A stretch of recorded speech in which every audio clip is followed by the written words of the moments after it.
Spectacular ke lo uphumayo mphulaphuli sithi okokoko phaphambili besikuphathele ke pha unathi Mankayi esithi ke yena ithemba right mphulaphuli njengoba bendikuthembisile ke ndathi ke ngeli ilixa sawuthi sikhangele phayana ke usisi uvuyiswa phayana ke kaMbuqe si spokesperson saphayana ke kwa Eskom. Ndiyacinga into yobana ngaba usisi simbambile phayana ngoku emnxebeni. Sisivuyiswa ingaba ndiyavakala kwelo cala lakho? Msasazi yavakala, ndiyabulela. Alright. Indlela yokuziphatha kufutshane nobuxhaka-xhaka bombane ngaphakathi nangaphandle endlini ingakumbi ngexesha lezivunguvungu zomoya. Eli xesha libi kakhulu kuba umoya ovuthuza ngamandla uye wenze umonakalo kwiipali zombane, nto leyo ibangela ziwe okanye zikekele. Xa zikekele zenza iintambo zombane zihambele kufutshane.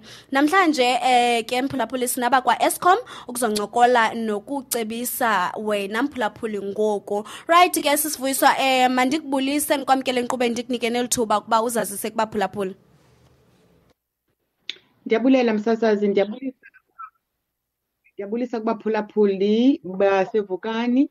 Ndinguvuyiswa wakwaMbuqe, ndisuka kwela ziko lakwa Eskom.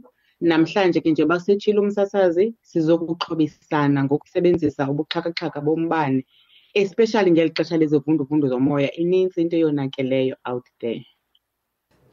Alright ke sisivuyiswa, khawutsho ke zintoni efuneka siziqaphele xa sikufutshane nobuxhaka-xhaka bombane ngaphakathi endlwini nangaphandle? Nkosi kakhulu msasazi, kubalulekile ke ukuqaphela ukuba umbane uyingozi, kodwa ke kubalulekile noba sazi into yoba uyingozi esinceda kakhulu. Kunganzima kakhulu ke ngoku ukuphila ngaphandle kombane kuba iinto zeli xesha, ngeli xesha sesiphila yonke into ubomi sebulula ngenxa yombane. Kungoko ke namhlanje sithathele inxaxheba msasazi ukuba masize ukuxhobisa abaphulaphuli nabasebenzisi bombane. Sinqwenela ke ukuxhobisa ngendlela ezininzi zokuziphatha xa abasebenzisi bombane bekufutshane nobuxhaka-xhaka bombane ngaphakathi endlwini kuye nangaphandle. Xa sithetha ngaphandle sithetha ngeentambo ezi zingaphezu kwendlu xa zisegile, sithetha nge-low hanging conductors phecelezi msasazi. Naxa abantu baziphathe njani xa bebona iikioski zika-Eskom ezivulekileyo kwakunye nee-substation. Kungoko ke namhlanje siqonde masizogxila kuloo mba wokuthetha ngombane. Alright sisivuyi, masike siqale ngaphandle. Zeziphi izinto abasebenzisi bombane funeka bangazenzi okanye baziqaphele ngamaxesha onke? Okokuqala msasazi, siyabacela abazali okanye abantu abadala ukuba baqinisekise ukuba abantu kunye nabantwana kuyafuneka uba baqaphele iintambo ezilenga ezantsi zombane. Njengoba bezitshilo nje, imimoya iyavuthuza msasazi, ziyavuthuka iipali zikekele. Xa zikekele zenza iintambo ezi zihambele kufutshane nabantu, ntambo ezo zinobungozi. So into ezawuthi yenzeke ke uba ngaba umntu udibene neentambo ezihamba phantsi ezisondeleyo kufuphi nabantu okanye ziqhawukile, sawucela aba bantu uba mabatsalele kwa-Eskom msasazi. Into emabayenze ke laa mzuzu betsalela kwa-Eskom, sicela abantu abadala bagade ezaa ntambo, bayigade laa area kuba kaloku kuzawuza iinkomo, iigusha zihambe zitshe ngumbane kuze abantwana into abangayaziyo babambe umbane batshe because uyaphila laa mbane, u-dangerous. So ke ngoku msasazi sizawucela ke uba abantu bathathe inxaxheba, bayazi xa sibazisa sisize eredweni senzela uba bathathe inxaxheba nge-safety yabantwana nezilwanyana around i-low hanging conductors.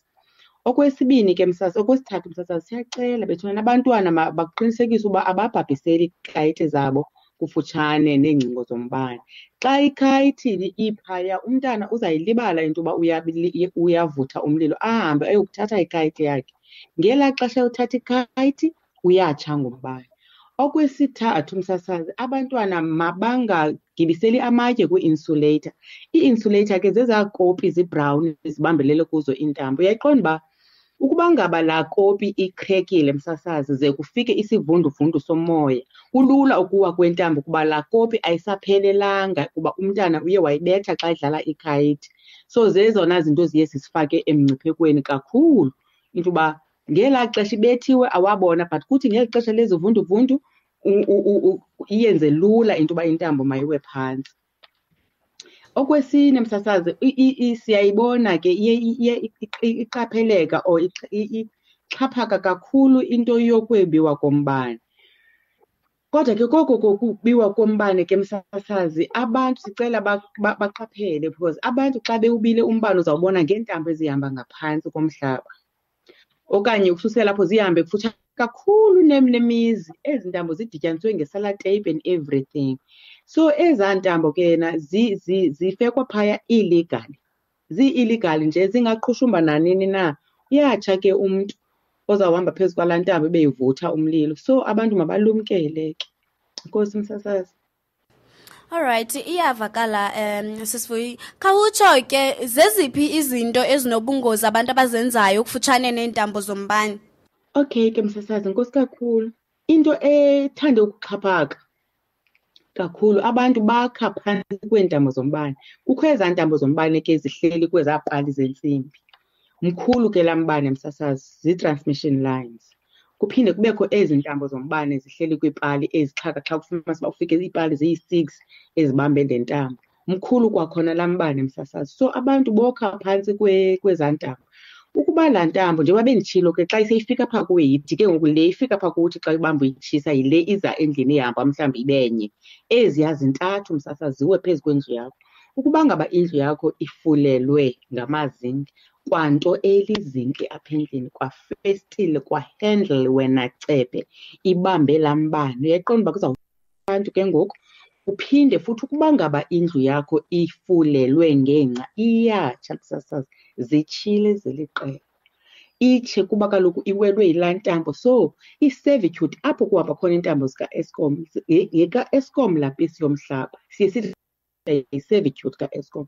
So abantu mabalumke kakhulu. Yithi ke xa kusekho nezivunduvundu, xa zibethana ezaa ntambo, njengoba umoya uvuthuza ngamandla okanye masithi nasi esinye istructure sewini, izawuwela indlu yomntu. Akusindwa ke phaya msasazi, akho usindayo kuba uhamba ngamandla laa mbane usaya e-substation uyokuhlengwa for uba mawuze ezindlwini. So siyacela ke abantu mabasithi xa kucandwa, nakoonkosi siyacela nekwiibhodi, xa becanda bajonge phezulu. Umntu angavuyela ufumana isiza qha akajonge phezulu into yoba akho ntambo ka-Eskom ihamba apha na. Siyalumkisa ke kaloku ilali umbane ufika ngoku, abanye abantu bebenganayo into, bengalumkanga into yoba funeka wakhile okanye ungakhanga.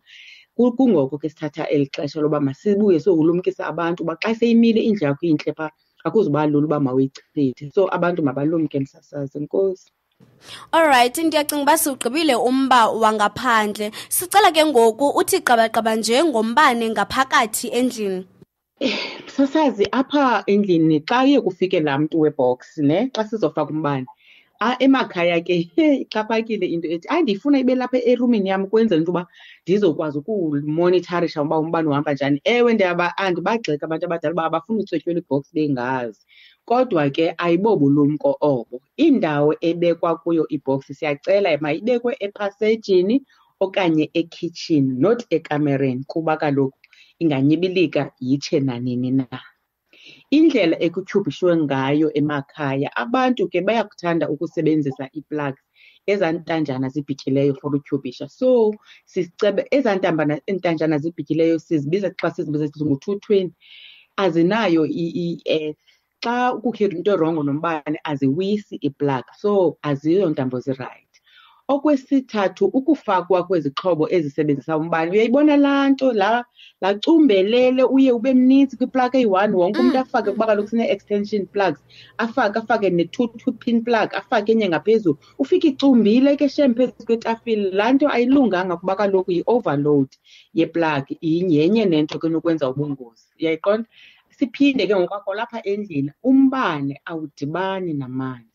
Kulumkele kakhulu ukuphatha izixhobo zombane ngezandla ezimanzi.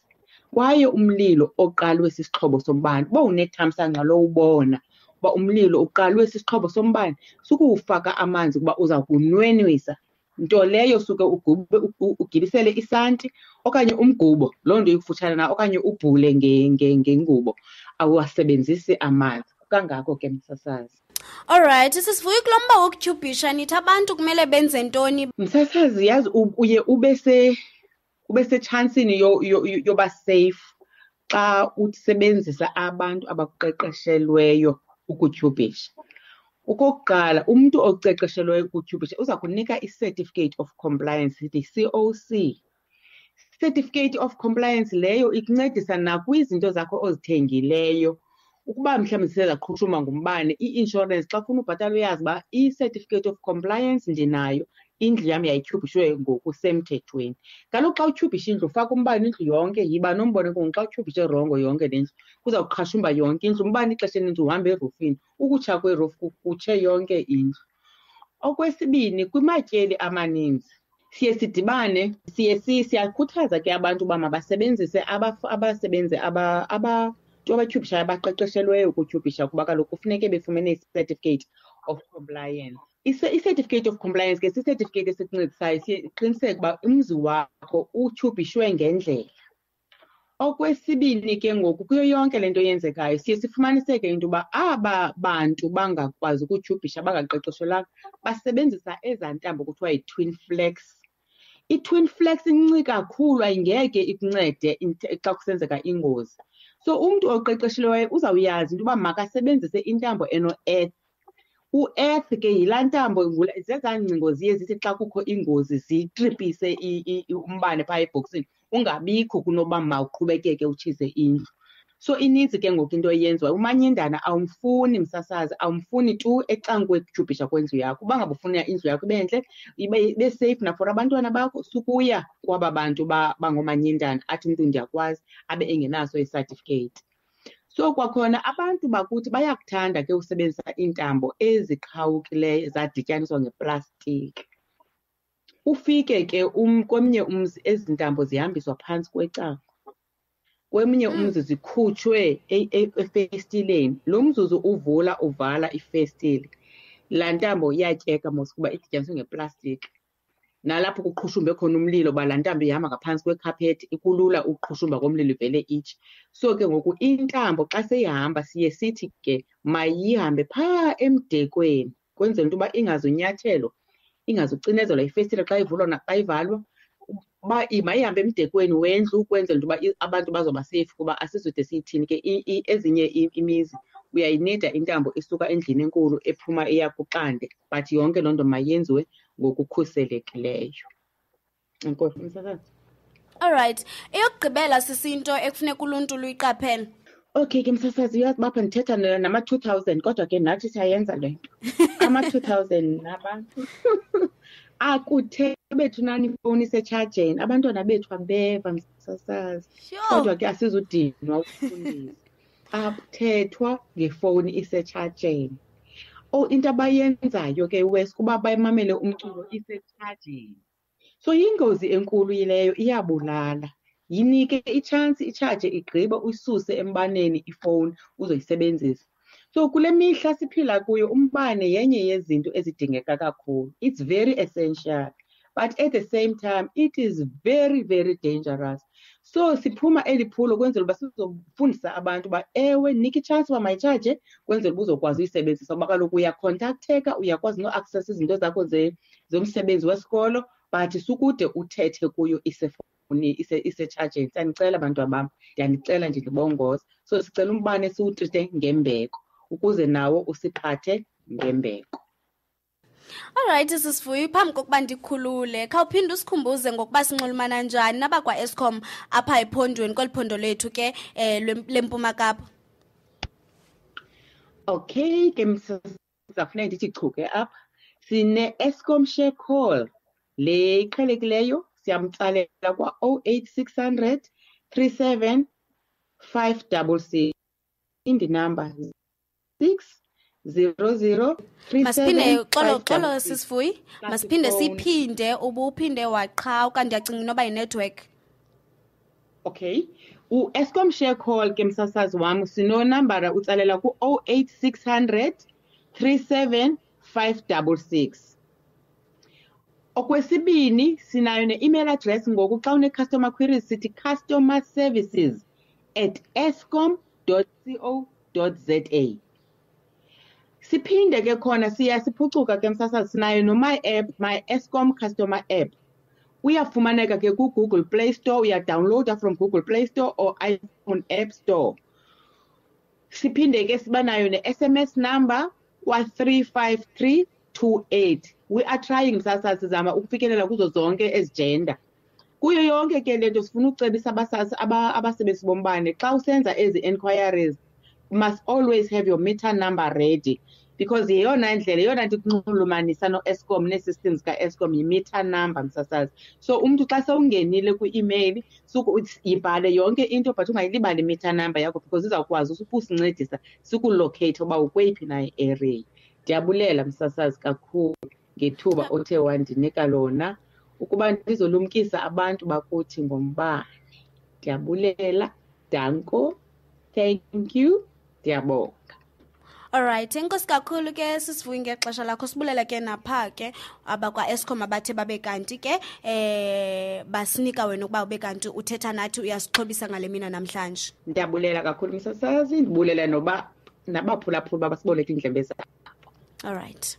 Right ke mphulaphuli ngusisi phayana ke osisithethi ke sakwa Eskom usisi Vuyiswa Mbuqe bezoncokola nathi ke malunga nokuphepha xa kusetyenziswa ke intambo zombane ingakumbi kwelixesha ke lomoya ovunguzayo. Queen Star 90.6 Mbuqe Cradle 98.4 Omo Ngobo 99.9 Isikhululo sakho sukusasazela 24/7 akla. Tune in via live streaming at www.vukadifm.org. 90.6, 98.4, 99.9.